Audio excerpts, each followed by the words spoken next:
Paz y bien, soy el hermano Jesús María Besunarte y aquí estoy con ustedes con mucho gusto.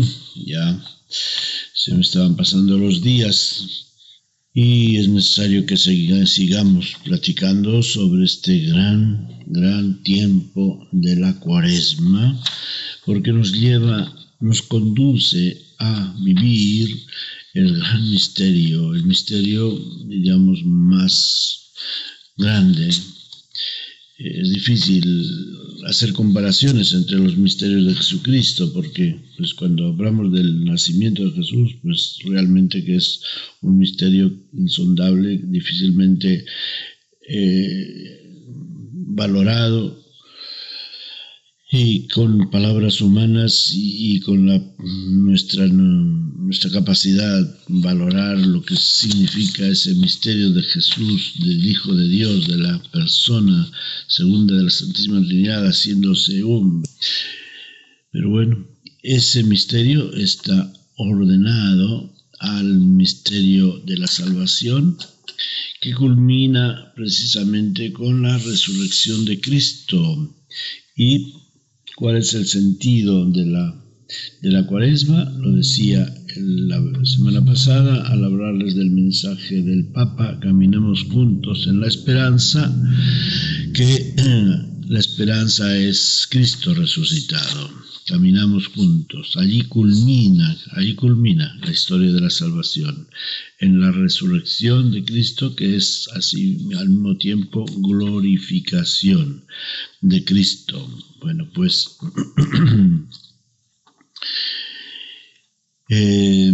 hoy quiero hablarles un poco de, haciendo referencia al primer domingo de Cuaresma, que nos presentaba las tentaciones de Jesucristo.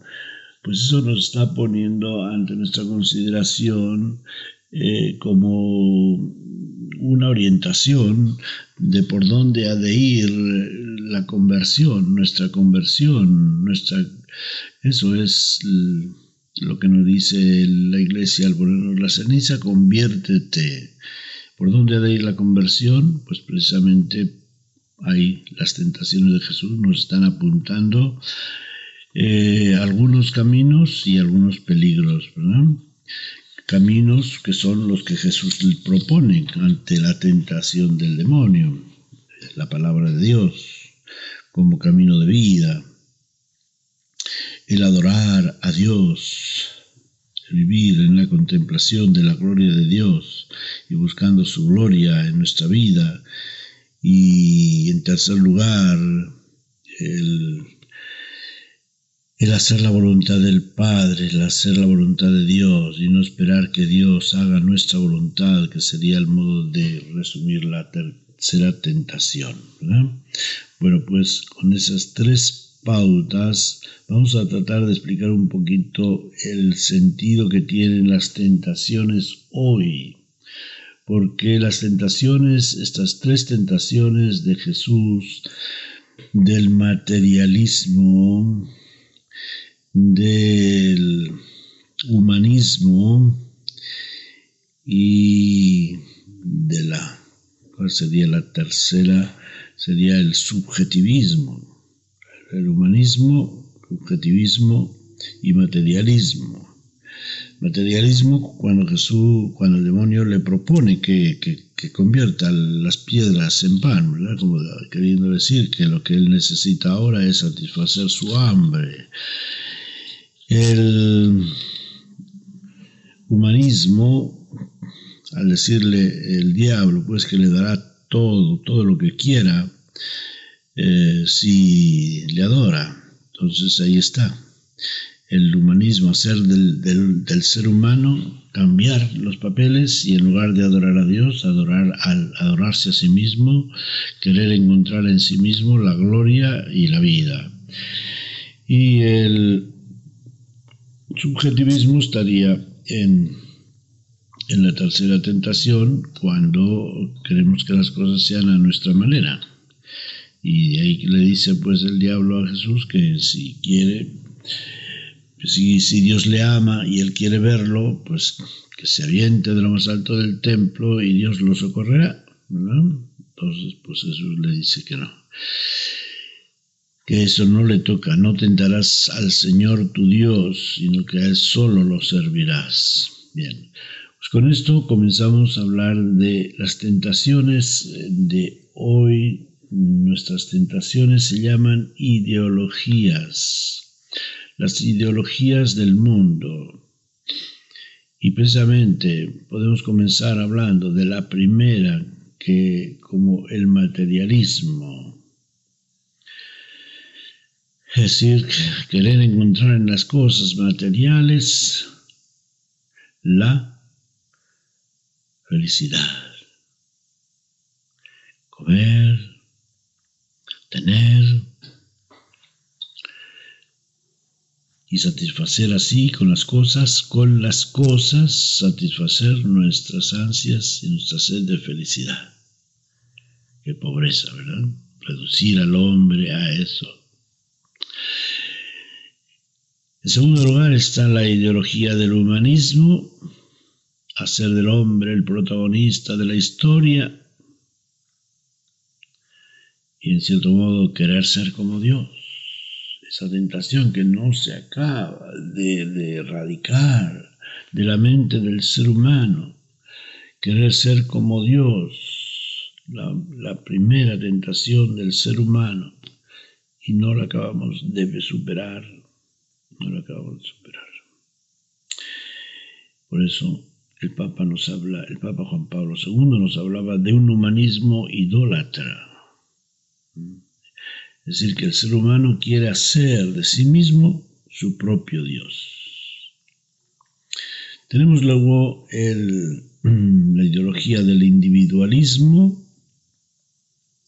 provocado por la vida urbana y las dificultades crecientes, la inseguridad civil, que hace que el ser humano se aísle cada vez más de los demás, que piense en términos de yo. Lo que a mí me gusta, lo que a mí me parece, lo que a mí se me antoja, lo que a mí, o lo que no a mí me gusta. Vamos perdiendo el sentido de la comunidad y eso es tremendo, porque Dios nos hizo hombre y mujer. Dios nos hizo pareja al crearnos, no personas individuales, independientes. El otro peligro y tentación o ideología sería el subjetivismo, que está muy unido al individualismo y que sobre todo lo descubrimos o los vemos en las generaciones jóvenes, de creer la propia opinión como la correcta, de creer que ellos saben mejor que los demás, mejor que sus mayores, y afirmarse en sí mismos, lo que ellos piensan, lo que a ellos les apetece, lo que a ellos les gusta. El individualismo nos lleva al subjetivismo y el subjetivismo nos lleva al individualismo. Están íntimamente relacionadas. Digamos que el subjetivismo es como una variedad del individualismo. Luego tenemos otra ideología también muy fuerte de hoy día, que es el hedonismo. La idea de gozar de la vida, pasarlo bien, a consecuencia de que se han perdido los valores trascendentes. Eso va unido también a otra ideología, que es el secularismo, por medio de la cual vamos descartando de la vida del ser humano lo trascendente. Y al descubrir lo trascendente, ¿qué nos queda? Pues nos queda buscar el placer y la felicidad en las cosas de este mundo.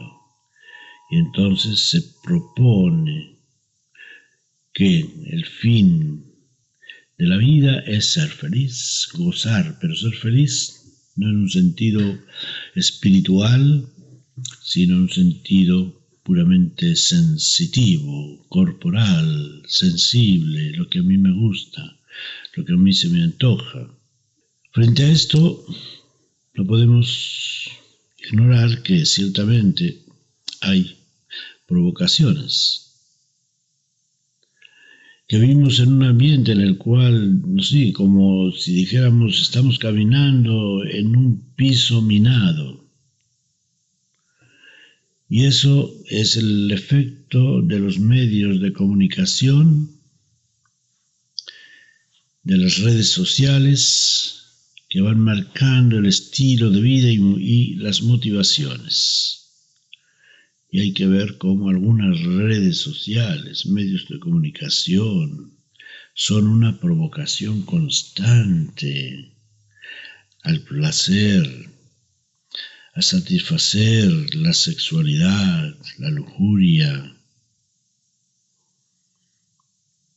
más que nunca antes. Se está buscando en esto el sentirse bien, el desahogarse, esos momentos de felicidad tan falsa, pero tan sensible. Existe hoy, pues en algunos países ya existen políticas que regulan el uso de los medios de comunicación de los niños. Y para los papás, pues existen también los medios de controlar lo que sus hijos ven o pueden ver en los medios de comunicación. Pero lo grave es que los adultos se creen libres de esta censura, se sienten libres de esta vigilancia y se dejan llevar fácilmente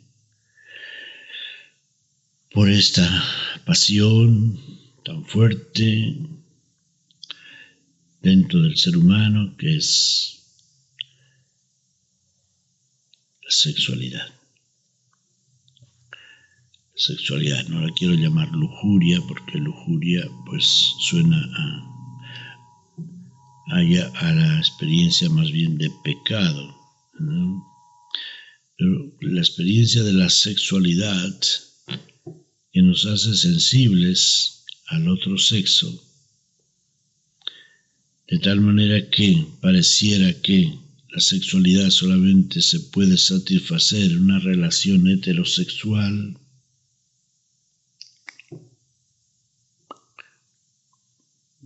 o homosexual, pero a lo que voy es a alguna relación. No, la sexualidad no nos tiene por qué llevar a una relación, sea homosexual o heterosexual. La sexualidad es ese conjunto de sentimientos, de experiencias, de actitudes que nos hace hombres o mujeres y que conlleva también como una tendencia hacia el sexo opuesto, una tendencia que según se vaya cultivando más o menos, pues puede originar el deseo del matrimonio. Hoy día, sin embargo, pues se ve más todo lo referente a la sexualidad, se ve como lujuria, como la oportunidad de satisfacer sexualmente los apetitos, los deseos, las sensaciones que provoca en nosotros la comunicación con el otro sexo. o con una persona sexualizada, porque desafortunadamente, fíjense, el sexo tiene tan poca base, fundamento, que sabemos, y yo lo he escuchado de personas con experiencia sobre ello, que la sexualidad no nos satisface, no ya el corazón, pero no satisface ni el cuerpo de la persona humana. Y entonces pues va degradándose cada vez más, de tal manera que de la heterosexualidad se pasa a la homosexualidad, y dentro de la homosexualidad se pasa a la pederastia, y después se pasa al sexo con animales. O sea, se va degradando la condición humana. ¿Por qué? Porque el sexo no puede llenar tu corazón, no puede llenar tu deseo de felicidad. Sí, es como una persona que solamente se mira a sí misma, se contempla a sí misma, pero llega un momento en que ya se hace mayor y empieza a perder facultades, ese rostro terso y transparente de la juventud comienza a marchitarse, a arrugarse, y entonces pues es una desilusión y un trabajo inútil el que hacen muchas personas de querer rejuvenecer su rostro, porque tarde o temprano ese rostro va a ser lo que tiene que ser, el rostro de una persona adulta, de un adulto mayor o de un anciano. Así también nosotros, pues en tantas cosas queremos explotar sentimientos, deseos, gustos, experiencias, sensaciones, emociones, como si en ellas pudiera llegar la satisfacción plena de la felicidad, y no, unas nos llevan a las otras. La insatisfacción de unas experiencias y sentimientos nos lleva a otras, y como he dicho, cada vez el ser humano se va degradando. ¿Por qué? Porque cuando las relaciones humanas, en un sentido o en otro, no están guiadas por el amor, ¿a qué nos van a llevar? A la degradación, a la injusticia, al abuso de los demás. Bueno, después también otro problema hoy día que agrava el ser humano, busca y se refugie en vicios, en drogas, es la falta de oportunidades para estudiar o para trabajar. Pero si bien hay en algunos lugares y países esta falta de oportunidades, y cuando las hay, los sueldos son tan bajos e insuficientes para una vida digna de un ser humano, pues luego el ser humano se refugia en las drogas, en los vicios, en el alcohol. Y son sustancias que deterioran la salud física, moral, psicológica, espiritual de la persona.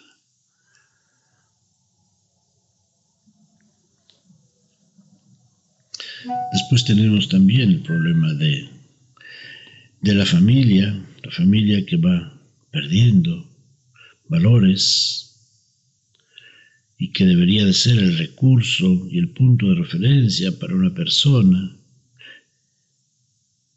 que está metida en estos ambientes difíciles sociales. Si esta persona no tiene ningún sitio donde encontrar paz, acogida, cariño, ¿qué va a ser de ella? Pues se va a meter cada vez más profundo en el fango del vicio. Por eso, pues, tenemos que estar atentos y tenemos que reaccionar. Vamos a ser dueños de nuestra vida. Nosotros los cristianos, católicos, cristianos en general, que creemos en la doctrina de Jesús, no podemos ni dudar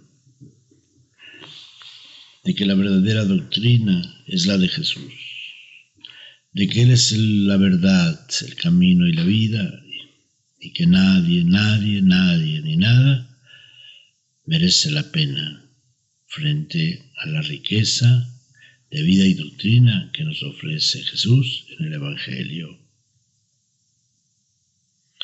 Conviértete y cree en el Evangelio. Acojamos esta palabra que nos ha dirigido la Iglesia en este tiempo como inicio y como pauta de nuestra conversión en la Cuaresma. Y que sea algo real, que no sea algo imaginario, un deseo, una quimera, cree en el Evangelio, ¿no? Sino que sea real y que por eso les proponía, supongo que les proponía la vez pasada, y si no se lo propongo ahora, que cada día ustedes lean un capítulo del Evangelio. Tan sencillo como decir a tal hora, que estoy bastante libre, tomo el libro de los Santos Evangelios y voy a comenzar a leer un Evangelio. Les recomiendo el Evangelio de San Lucas. Un capítulo cada día, no más. Tranquilamente, pausadamente, meditativamente, contemplativamente, ir leyéndolo, digamos que en promedio de 10 minutos, que les va a costar leer un capítulo, y si después de eso pueden todavía reflexionar o hacer una oración semejante o en el espíritu de la oración de María cuando dice hágase en mí según tu palabra, pues es como decirle a Dios, aquí estoy, Señor, para que esta palabra se haga vida en mí, se cumpla en mí. Pues ojalá que tengamos esta actitud y vivamos en esta conversión que merece la pena de nuestra Cuaresma, una conversión que nos lleve realmente al encuentro con Cristo resucitado, porque los valores del mundo, ¿de qué te sirve ganar el mundo si pierdes tu alma? Que así sea en la vida de cada uno de nosotros. Que el Señor los bendiga con el Espíritu que los inspire y los mueva por los caminos de la vida, del Evangelio, del Espíritu de Jesús. Amén.